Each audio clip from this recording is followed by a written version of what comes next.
Assalamualaikum warahmatullahi wabarakatuh. Apa kabar semuanya sobat dimanapun Anda berada? Senang sekali saya bisa berjumpa untuk menemui Anda. Selamat datang di channel Jumpa Hamzah bagi Anda yang baru bergabung. Mudah-mudahan video-video yang ada di channel ini bisa memberikan manfaat dan edukasi kepada Anda semua. Apakah Anda kenal dengan sosok seorang bandar narkoba jenis kokain asal Kolombia yang bernama Pablo Escobar, yang ternyata beliau adalah seorang yang tentunya sangat dikenal luas oleh masyarakat dunia karena kontroversinya, kemudian keberaniannya dan juga pemikiran-pemikirannya tentang dunia peredaran narkoba jenis kokain ini. Ya, tentu kalau kita berbicara tentang obat-obatan terlarang, yang satu ini tentunya sangat membahayakan, tetapi juga ini merupakan ladang bisnis yang sangat besar dan cukup menjanjikan. Karena di sepanjang perjalanan atau kiprah dari seorang pengedar yang bernama Pablo Escobar ini, ternyata beliau juga seorang dermawan.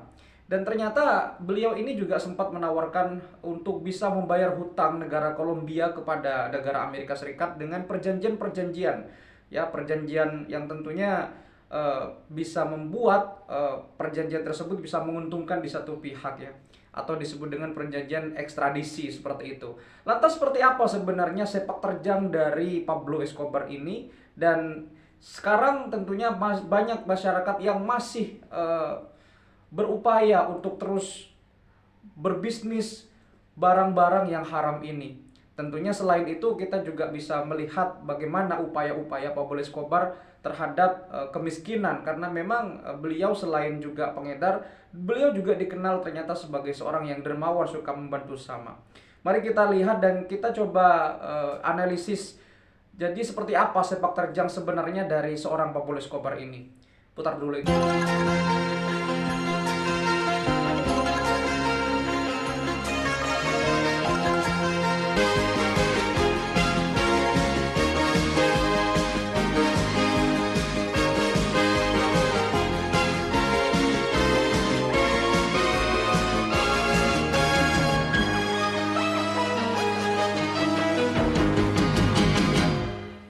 Setelah pabrik-pabrik kokain di negara Chile dipindahkan ke negara Kolombia, yang pada waktu itu negara Chile juga ternyata sudah bisa dikatakan hebat dalam menangani peredaran barang haram ini, maka pada saat itu pabrik-pabrik yang ada di Chile itu ternyata berpindah ke negara Kolombia. Dan di saat itulah muncul seorang nama Pablo Escobar, yang konon suatu saat nanti beliau adalah orang yang tentunya sangat-sangat berpengaruh dalam dunia peredaran barang haram, yang dalam hal ini adalah jenis kokain. Dan konon pasokan dari Escobar untuk kokain ke seluruh dunia itu mencapai 80%. Angka yang sangat lumayan, angka yang sangat besar dan tentunya sangat fantastis, bahkan jika dikonversikan ke zaman yang modern ini. Pablo Escobar ini lahir di Kolombia sekitar tanggal 1 Desember tahun 1940-an, dan juga beliau meninggal di usia 44 tahun di tanggal 2 Desember tahun 1994 kalau tidak salah. Dan beliau ini tentunya masih sangat muda ketika Chile memindahkan pangsa pasarnya ke Kolombia, karena pada waktu itu Chile sudah mulai diberantas oleh negaranya dan dipindahkan ke Kolombia dengan berbagai macam pertimbangan. Salah satunya adalah banyak sekali daun-daun koka yang merupakan bahan utama atau bahan pokok pembuatan kokain yang pada waktu itu sangat melimpah ruah di Kolombia. Akhirnya ada sosok Pablo Escobar yang tentunya sangat terkenal dan sangat jenius dalam perdagangan kokain ini.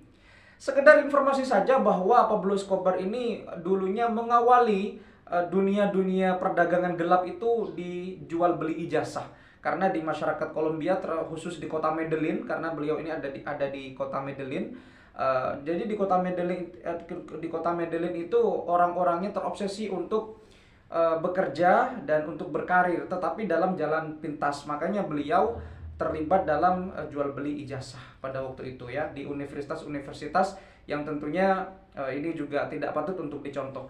Akhirnya ketika bandar-bandar dari Chile itu mulai berdatangan ke Kolombia, beliau akhirnya pada waktu itu terjun ke dunia perdagangan kokain ini karena memang didukung oleh faktor alam dan daun koka di Kolombia sangat melimpah pada waktu itu. Nah, ini membuat seorang Pablo Escobar langsung terjun tanpa tanggung-tanggung.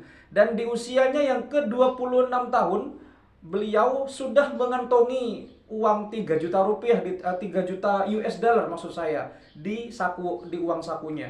Ini merupakan sebuah prestasi yang sangat-sangat mendominasi dan sangat-sangat prestisius dalam hal perdagangan barang-barang yang diselundupkan, dan barang-barang tersebut juga dilarang oleh negara sebenarnya. Tetapi selain itu, Pablo Escobar juga dikenal sebagai seorang yang dermawan, seorang yang suka menolong. Dia juga sangat tidak pandang bulu. Siapa-siapa saja orang miskin yang butuh duit, dia kasih. Bangun gereja, bangun stadion, beliau tidak pandang bulu. Siapa-siapa saja yang miskin, beliau akan tolong. Dan banyak orang yang mengatakan, orang-orang miskin yang mengatakan bahwa Pablo Escobar itu adalah Robin Hood from Colombia.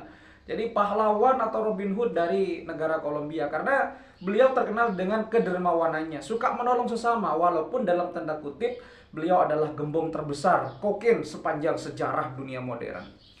Nah, ada beberapa kontroversi yang pernah dilakukan oleh beliau. Saking kayanya beliau pernah menawarkan untuk membayar hutang negara Kolombia sekitar 10 miliar US dollar pada waktu itu, ya, untuk dibayarkan ke Amerika Serikat dengan beberapa perjanjian. Salah satu perjanjiannya adalah dengan menghapuskan perjanjian ekstraterestrial, ya. Jadi ekstraterestrial itu adalah perjanjian dalam hukum di mana seseorang yang dihukum atau ditangkap di negara yang lain itu akan dikembalikan ke negara asalnya dengan beberapa persyaratan. Jadi perjanjian ekstradisi namanya. Nah, beliau itu harus Amerika Serikat itu harus seperti itu. Kolombia itu harus seperti itu kalau memang mau dibayarkan hutangnya sekitar 10 miliar US dollar. Saking kayanya.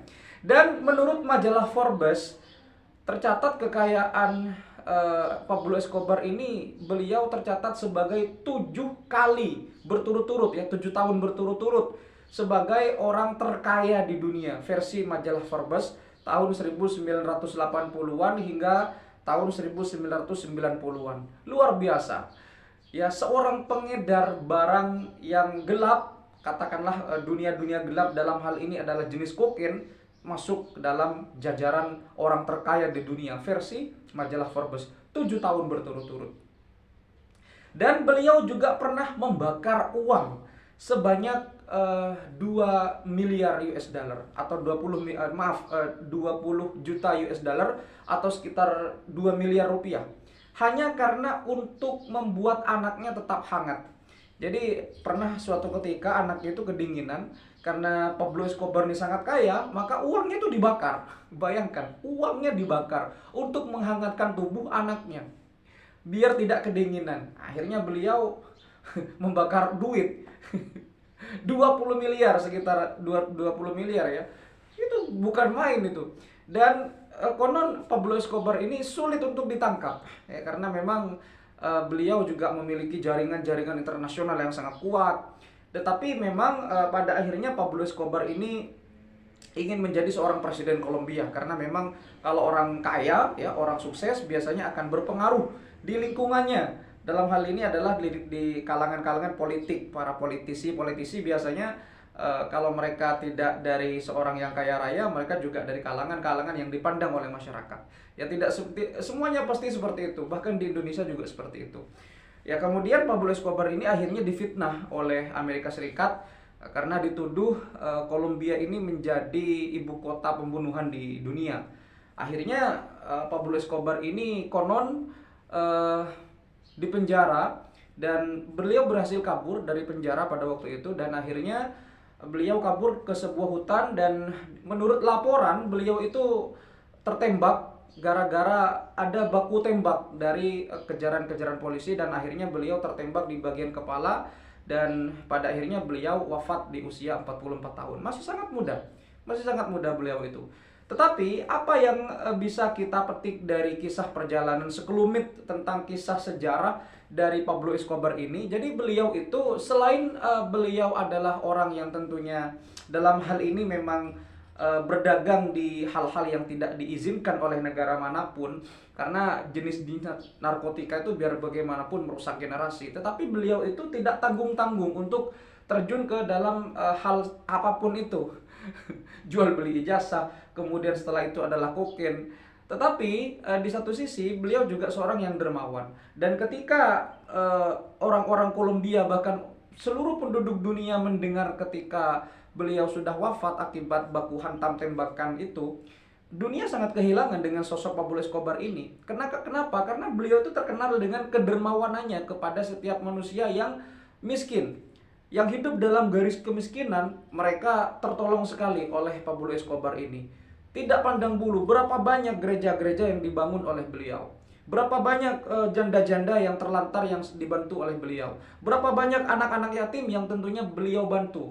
Dan ketika sudah beliau wafat atau beliau ternyata sudah hilang, dan banyak sekali masyarakat dunia yang kehilangan sosok beliau ini. Dan kalau sampai saat ini dunia modern bertanya siapa bandar terbesar dan terkaya sepanjang sejarah peredaran narkotika di dunia, tentu jawabannya adalah masih Pablo Escobar. Seandainya Pablo Escobar sampai saat ini masih hidup, mungkin beliau akan lebih terkenal lagi.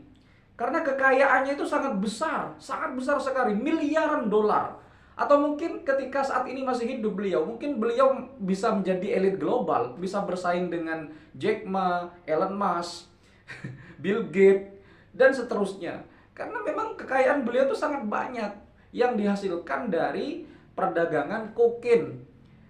Bayangkan, di masa kejayaan Pablo Escobar, sekitar 80% masuk ke seluruh wilayah di dunia ini. 80% itu bukan angka yang kecil, sangat banyak, sangat fantastis. Dan polisi di seluruh dunia sangat kesulitan untuk menangkap beliau. Karena beliau itu difitnah akibat dari serangan-serangan politik juga. Karena banyak lawan-lawan politiknya. Beliau kan berambisi untuk menjadi presiden Kolombia pada waktu itu. Tapi karena ada beberapa faktor politik, akhirnya beliau tidak jadi untuk menjadi seorang presiden Kolombia. Nah, jadi dari kisah yang sebetulnya sangat menginspirasi, karena inspirasi itu kan bisa datang dari siapa saja, termasuk dari seorang Pablo Escobar ini. Walaupun dalam tanda kutip ya, Pablo Escobar ini merupakan seorang pedagang barang gelap, tentunya ya kita bisa mencontoh dari kedermawanannya, dari keberaniannya, dan dari pahlawan atau dari sisi kepahlawanan yang ada dalam tubuh atau dari jiwa seorang Pablo Escobar ini.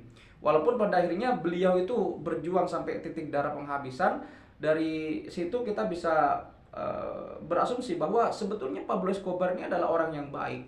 Orang yang baik dan tentunya sangat menginspirasi mata dunia. Dan sampai kapanpun Pablo Escobar ini akan tetap dikenang. Ya, mudah-mudahan kita bisa meniru hal-hal positif dari seorang Pablo Escobar ini. Karena memang sekali lagi inspirasi bisa datang dari mana saja. Tapi jangan mencontoh perdagangannya, kita contoh saja hal-hal positif yang ada pada beliau. Terima kasih sudah menyimak, mudah-mudahan bisa memberikan manfaat dan edukasi kepada Anda semua. Kalau ada kata-kata salah dan keterangan yang kurang lengkap, silahkan kritik dan saran tetap saya tunggu. Sampai jumpa di video berikutnya. Wassalamualaikum warahmatullahi wabarakatuh.